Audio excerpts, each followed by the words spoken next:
ทุกคนไปส่งลูกมันแล้วไปส่งลูกมันแล้วมื้อนี้สติรู้สึกเพลียๆบ่อยากไปไสแล้วมื้อนี้เควินแล้วเพิ่นมีนัดไปหาหมอก็คือว่านัดไว้ตั้งแต่อาทิตย์แล้วมื้อนี้ไปทำอีสติกว่าสิไปกับเควินแต่ว่ามันรู้สึกเพลียๆเมื่อวานนี้ลูกสาวของสติกแล้วตื่นมาประมาณ 2 โมงแล้วทุกคนเพราะว่าสติกไปนอน 12 โมงว่าสิเนี่ยแล้วนอนกำลังเสือบรับลูกสาวแล้วตื่นประมาณ2 โมงประมาณ2 โมงปลายนิดเลยตื่นแล้วเพิ่นเจ็บหูเจ็บแบบตื่นมาให้เจ็บอยู่ทางในหูจันจะติดกับหูจังใดตรงเสียนัดกับหมอตอนไปหาหมอประจำตัวก่อนแล้วก็ห้ามแบบต้องซอกหมอหูล่ะเพราะว่า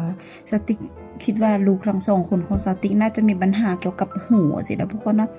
เพราะว่าเว้าแบบเวลาเว้าสิแล้วเว้าเสียงดังสินะก็มีแต่คนหูนวกเนาะที่เว้าเสียงดังแต่สติกก็เป็นคนเว้าเสียงดังแต่กับหูบางทีเป็นความผิดของสติกกับหูที่แบบเว้าเสียงดังกับลูกแล้วลูกก๊อปปี้สิกับหูมื้อนี้ก็อากาศแบบดีทุกคนแต่ว่าตอนเช้าแล้วตื่นมา 8 โมงมีแดด 8 โมง 7 โมงมีแดดแล้วเมเทโอล่ะสภาพอากาศอยู่เขาจะบอกว่าเริ่มตั้ง12 โมง 1 โมงแล้วฝนสิตกว่าซั่นซะบัดนี้สติกก็พวกสิไปรับลูก4 โมงแบบบ่มั่นใจยันลูกสิมีปัญหาอยู่อันนั้นอยู่บนลิ้นน่ะสิทุกคนก็เลยว่าโอเคมื้อเช้านี้อันผัวไปส่งลูกชายอยู่ชั้นเทิงสติกส่งอยู่ลูกสาวอยู่ชั้นลุ่มเลยแล้วผัวส่งมาแล้วผัวเว้าให้ฟังว่าลูกชายบ่อยากอยู่โอเวอร์เวลาบ่อยากอยู่ล่วงเวลาสิเนี่ยในครูถามเควินว่าแกนี่เราบ่อยู่เกินเวลาละบ่สิพ่อแม่สิมารับ4 โมงบ่สิคิดแล้วต้องอยู่สิละลูกสติกละให้แล้วก็เลยสติกก็เลยโอเคบางทีสิเป็นมีเด็กน้อยที่พวกที่อยู่เกินเวลาละที่กวนสินะสติกก็เลยโอเคนั่นแหละป้องกันไว้เพราะว่าคือว่าแล้วลูกชายสติกเป็นคนที่บ่ตอบโต้ไผสิบ่ตอบโต้ไผปัญหาคนอื่นกวนตลอดแล้วบ่ได้ก็เจ็บตลอดแล้วสติกกับพวกก็เลยแก้ปัญหาด้วยกันโอเคสิไปรับ4 โมงแต่ว่าถ้าว่ามื้อใดหยังว่าถ้ามื้อใดที่มีเวียกแท้ๆสิล่ะก็จังแบบจำเป็นแต่ว่าถ้าบ่มีเวียกหยังก็สิไปรับลูกแบบ4 โมงสิทุกมื้อซั่นน่ะเบิ่งมื้อมันคือแปลกๆนะมันเป็นมื้อดุนๆเฮาเคยมื้อยากก็แม่นอีหลีทุกคนเนาะอยากเฮ็ดแนวใดก็เป็นเนาะทุกคนเนาะบางมื้อสติกมื้อดุนๆแล้วเวลาใส่มือป้อมแล้วงามๆมึงทุกคนเฮาอยากงามก็เฮ็ดเอาสิแม่นบ่แม่นความอีหลีเนาะ อยากเฮ็ดแนวใดก็เฮ็ดเอาอยากงามก็แต่งหน้าเอาอันนี้ตามความมักของทุกคนมีความงามอยู่ในตัวขนาดเหมือนดุนๆแบบนี้เฮ็ดบักงามๆก็ได้ทุกคนถ้าสติกมื้อวานนี้สติกเบิ่งอยู่เพจอยู่หยังว่าแอปหน่วยงานคนว่างงานของสติกเหรอมันมีที่ปรึกษาคนใหม่แล้วมันที่มาเทคแคร์เคสของสติกมีที่ปรึกษาคนใหม่แล้วสติกก็ส่งข้อความถามปุ๊บแล้วมื้อเช้าต่อมาโอเคที่ปรึกษาบ่อยู่ว่าซั่นแล้วอันนี้เป็นเลขาจะเฮ็ดจังได๋จะอยากได้มีทิ้งโทรบ่หรือว่าอยากได้มีทิ้งเบิ่งหน้ากันสติว่าโอเคเบิ่งหน้ากันดีกว่าสติก็บ่เป็นหยังสติสิท่าสติ2ยังกินข้าวกำลังหิวเด้นี่ มื้อแลงสิไปรับลูกมื้อนี้มีหลายอย่างอีกก็ปกติเควินน่ะตอนนี้นะ 11:50 เควินแล้วมีนัดในหมอ 12 โมงแต่ว่าแน่นอนแล้วในหมออันนี้ล่ะในหมอแบบฮู้จักกัน 6-7 ปีตั้งแต่มาอยู่ฝรั่งเศสแล้วในหมอนี้ถ้าทุกเทื่อละไปถ้าประมาณ45 นาทีอย่างต่ำเดิมมีนัด 12 โมงก็โอเคประมาณ 12:50 หรือว่า 12:40 พุ่นแหละจังซี่นั้นสติกคิดว่าเควินน่ะเรียบร้อยก็น่าจะประมาณ 1:15 แล้วบัดนี้สติกกับเควินแล้วมีนัดอยู่โรงเรียนลูกก็คือว่าเกี่ยวกับเขาเฮ็ดบิลองก็คืออีหยังว่าทดสอบบ่ทุกคนสติกก็บ่ทราบสิว่าทดสอบแบบเกี่ยวกับเมดิคัลของลูกบ่แม่นทดสอบเขาจะถามเขาจะมานั้นเกี่ยวกับสุขภาพของลูกชายเขาจะถามเขาจะเอิ้นว่าบิลองอีหยังได้แต่บิลองนี่น่ะไปเบิ่งสติกมีนัด 2 โมงสติกบอกโอเคถ้าเจ้าทันมารับค่อยก็มารับถ้าบ่ทันแล้วก็บ่มารับไปคนเดียวแต่ใจก็อยากไปอันนั้นเพราะว่าเกี่ยวกับลูกทั้ง2 คนน่ะสินะเค กี่ยวกับลูกทั้งสองคนผัวเมียต้องโหนำกันเกี่ยวกับสุขภาพแบบเขาก็สิถามมืดว่าลูกเป็นจังไดสินะตั้งแต่เกิดพุ่นแหละว่าโอเคเกิดโอเคออนไทม์บ่เกิดตรงเวลาบ่เกิดก่อนกำหนดบ่แล้วเกิดเกินกำหนดมันเขาจะสิถามมืดก็สิถามว่าลูกย่างตั้งแต่เดือนใดย่างตั้งแต่เดือนใดกินข้าวเองตั้งแต่เดือนใดเว้าคำใดตั้งแต่เดือนใดสติ๊กจดได้หมดนะจดได้หมดอยู่ในนี้อยู่ในปืมการหรือทรงเตของเด็กน้อยแล้วสติ๊กจดได้หมดฟ้าปดแล้วเดี๋ยวนี้ฝนสิตกอีกบ่ฮะ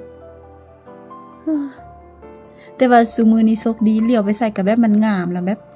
มันนั้นเป็นหยังวะตอนนี้เป็นหยังวะเป็นพังต้องน่าจะว่าพังต้องเป็นฤดูใบไม้ปงแล้วทุกคนแบบทุกอย่างสีเขียวสติ๊กมักฤดูนี้สติ๊กมัก2ฤดูเดือนกันคือฤดูร้อนกับฤดูอันนี้แหละฤดูก้อนฤดูร้อนบ่ฤดูใบไม้ปงฤดูใบไม้ผลิใบไม้ปงฤดูอันแหละฤดูใบไม้ปงแม่นบ่เนาะภาษาฝรั่งเศสเป็นพังตอมพังตอมแล้วก็เอเตแล้วก็โอตอนแล้วก็เอเตแม่นบ่เอเตบ่แม่นprintemps été automne hiver ถูกบ่ฮู้คือกันว่าคนเดียวถูกกันแล้วก็มันเลยฤดูใบไม้อันฤดูใบไม้ปงฤดูใบไม้เกิดล่ะแล้วก็ฤดูร้อนแล้วก็ฤดูใบไม้ตายอันโอตอนละเป็นฤดูที่เควินละมักโอตอนเป็นอันมักแบบทุกอย่างตายเลยทุกคนใบไม้มีใบไม้ล้าใบไม้อยู่ที่ดินใบไม้อยู่ตามทางใบไม้อยู่ตามพื้นซั่นซะแล้วก็เป็น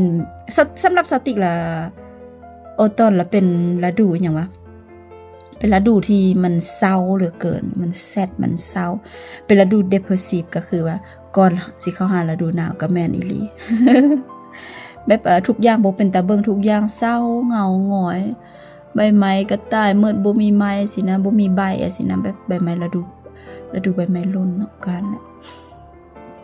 พวกเบิ่งมื้อนี้สิไปรับลูกประมาณ 4:00 นบ่สิได้ไปเพราะ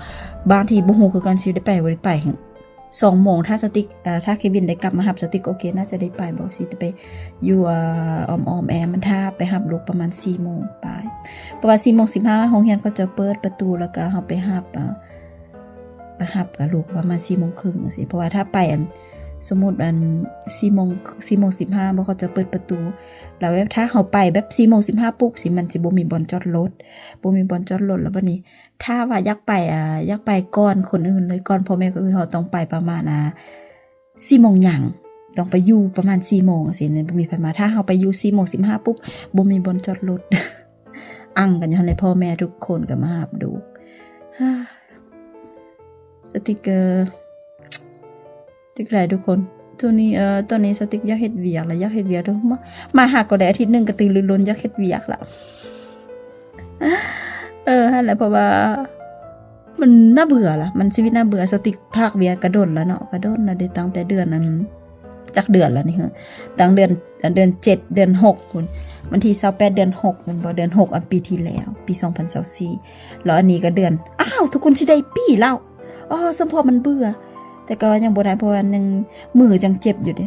ก็คือว่าอะไรซอกเวียกต้องซอกเวียกที่มันเลเจต้องซอกเวียกที่มันบ่หนักหลายบ่ได้ยกหนักแต่สติกอยากไปเฮ็ดเวียกอยู่เลอแคลตามหาสติกมากอยากไปเฮ็ดกับเวียกซูชิคือกันสติอยากเฮ็ดว่าแล้วก็อยากเฮ็ดสติเฮ็ดแต่ว่าพวกสติว่าน่าจะบ่ได้ที่บ่ว่าเป็นเวียกซูชิเป็นเวียกใส่มือแล้วก็เวียกหนักเนี่ยตอนนั้นละปีได้สติกไปถามเนาะไปถามว่าต้องเฮ็ดหยังแดเพราะว่า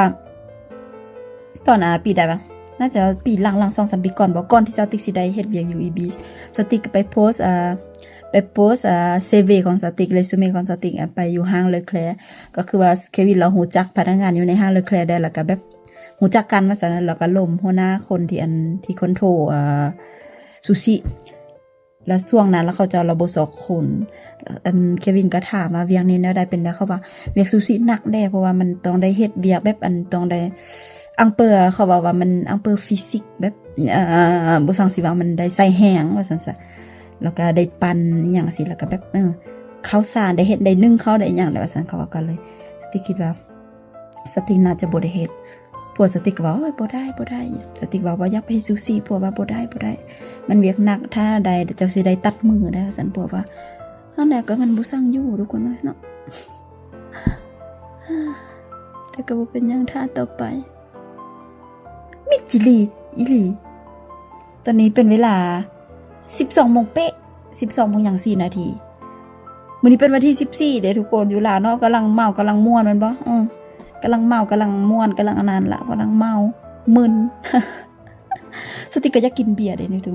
บ่อยากมาอยู่พี่แล้วสติกบ่ได้มีอารมณ์อยากกินเบียร์อยากกินหยังนะอยู่ลาวที่สติกกินเบียร์ก็คือว่ามันมีหมู่แล้วกินนํกันน่ะสินะแต่ว่าถ้าว่าสิมีคนถามว่าเป็นหยังบ่ซอกหมู่บ่อยากได้หมู่แบบอยู่ตามประเทศมันบ่ได้จริงใจสินะทุกคนแล้วสติกบ่สู้หมู่ที่เฮาเกินมานํกันดอกไปแบบเฮาบ่ได้อยู่นํกันตลอดแต่เฮาโดนๆใส่ไปเจอกันก็เป็นสร้างสรรค์แต่ก็ว่าแหละคนบ่อยากมีหมู่ก็คือบ่มีหมู่ไปซอกหยังกินข้าวก่อนทุกคนบ่ฮู้สิหยังกินวุ่นวายฮอนมือซอกฮอนอันยามสิกินข้าวล่ะมันเป็นจังซี่แล้วบ่ฮู้หลายทุกคนเป็นบ่อยากกินข้าวแล้วบ่ฮู้สิกินหยังสินะบางเทื่อหั่นมื้อโดยเฉพาะอาหารช่วงนี้ล่ะหากก็กลับมาเที่ยวละอาหารตู้เย็นบ่ได้มีหลายบ่ได้มีตัวเลือกหลายหิวตลอดเปิดตู้เย็นบ่ฮู้สิกันหยังแล้วก็กินมาม่าซื้อมาม่ามาไว้แล้วก็อันมื้อใดแล้วกงกันข้ามถ้าตอนที่เฮามีอาหารหลายล่ะอันนี้ก็มีอันนี้บ่อยากแล้วก็เห็นซอกแนวใหม่ไปติ๊กๆนะทุกคนเฮาเนาะความโลภบ่ฮู้จักพอที่ว่ามนุษย์เนาะทุกคนเอ้ยบ่ฮู้จักพอมีอันนี้อยากกินอันนั้นมีอันนั้นอยากกินอันนู้นอยู่อ้อยวุ่นวายไปกินข้าวก่อน